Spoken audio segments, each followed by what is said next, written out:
बहुत सारे के सारे 1 मिनट में भाई सारे के सारे पीछे ही पड़ गए यार मेरे। क्यों, क्या बिगाड़ा है मैंने किसी का यार? रहने तो हो गया ना। आप बहुत ही बड़े हो, आप बहुत ही बड़े एक्टर हो, बहुत ही बड़े एक्ट्रेस हो, बहुत ही बड़े प्रोड्यूसर हो, बहुत ही बड़े कलाकार हो, चाहे बहुत ही बड़े गायक हो, तो भाई अपना काम करो ना यार। बड़ा बन के दिखाओ ना, काम से बन के दिखाओ। क्यों मेरे पीछे पड़े हो यार सबके सब? आत्महत्या कराना चाहते हो क्या मुझसे सब? सारी एक आदमी सपोर्ट में खेसारी के खड़ा नहीं होता है, और चाहे मेरी गाना हो चाहे मेरी मूवी हो, कोई बोलता तक नहीं है। क्यों? मत बोलो, मुझे तुमसे नहीं चाहिए, ये भीख में नहीं चाहिए मुझे।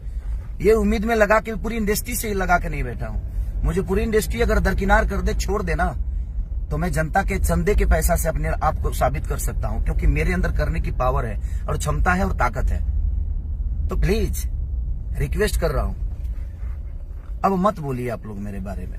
आपके बोलने से फर्क तो नहीं पड़ता है, लेकिन आपसे प्यार करता हूँ, सबके प्यार करता हूँ, सबके लिए मैंने किया है। जो बोल दे कि मैंने नहीं किया है तो बता दे मुझे। सबके लिए मैंने जितना सोचना था सोचा है, तो कम से कम प्यार ही तो चाहता हूँ आप सबकी। प्लीज मोहब्बत करिए मुझसे। मैं उतना बुरा नहीं हूँ जितना आपके दिल और दिमाग में चल रहा है। प्लीज।